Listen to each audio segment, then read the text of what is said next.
आज प्रस्तुत करछि Navratri special sabudana vada. Hi everyone, welcome to my kitchen again. Navratri पई समस्त प्रिपेयर हेलेनी जो माने उपवास करंती तो कौन कौन खिया जाए से प्राय साबुदाना आलू ए सब जिनस बहुत यूज करा जाए। मु किंतु टिके अलगा करके आज साबुदाना बड़ा करिछि बड़ा, जोटा कि आपण माने देखिले बहुत हेल्दी। कहीं आम सबू जिनस जी दिन 8 दिन प्राय माँ को बसा जाए सब बेले साबुदाना आउ आलू ए सब जिनस खाई हुए से आज मुझे कदली ऐड करी। आलू आपण मानक इच्छा है करेंगे तो 200 ग्राम साबुदाना को भल भाव में धोई देकी मु बतुरे देती। तापर गोटे कदली को सिझे दबा, माने भल भाव में सिझा दरकार नहीं, कारण आम ग्रेट करवा जमी अति सिझीगले ग्रेट करी हुए।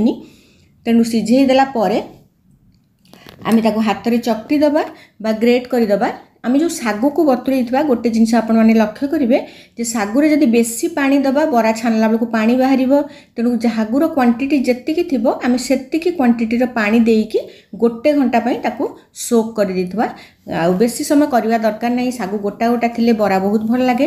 तापर कदली की मु कोरिकी रखिछि, एथिरे ऐड करबा बादाम आ हमर जो रोस्टेड आसे बुटर फाड़ बुट हो बा गोटा बुट भजा बुट, जदि फाड़ नथिबो भजा बुट भी आपण पाखरे ताकू निजे तावारे भी भाजी हबो। तेणु बादामटा मो पाखरे कंचा थिला ताकू मु भाजी देइछि, चोपा छाड़िला भलिया टिके भाजी दबा।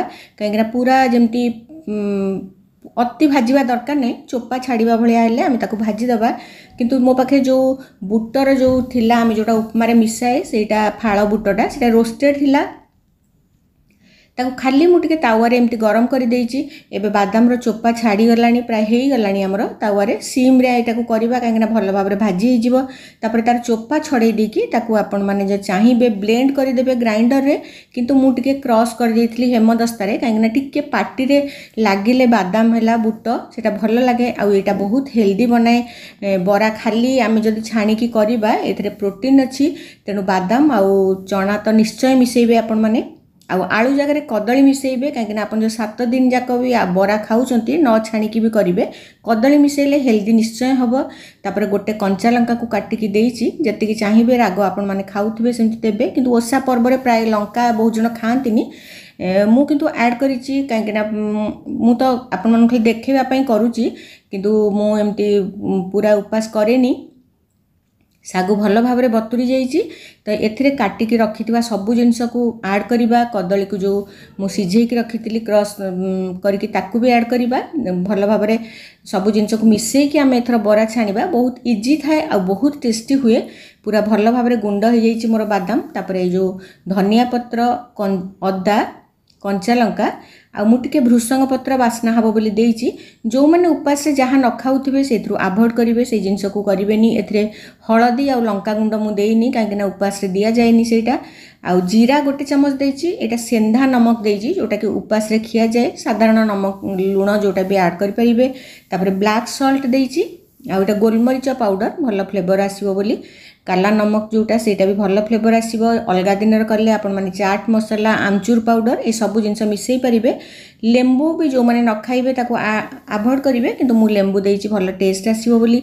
ए सब जिनस को हाथ रे भल भाव में मिसई देला परे ताकू एमती भाव में चकटिबा जेमती सागु गोटा गोटा रहिबो। कारण सागु तो बतुरी जाइछि, पूरा चकटी मिले सेटा छाणिला बेले भल लागिबोनी। तेणु गोटा गोटा सागु जेम थिबो हल्का हाथ रे ताकू भल भाव में मिसई दबा। मिसई देला परे तार जो साइज रे आपण माने चाहिए बरा करि परिबे।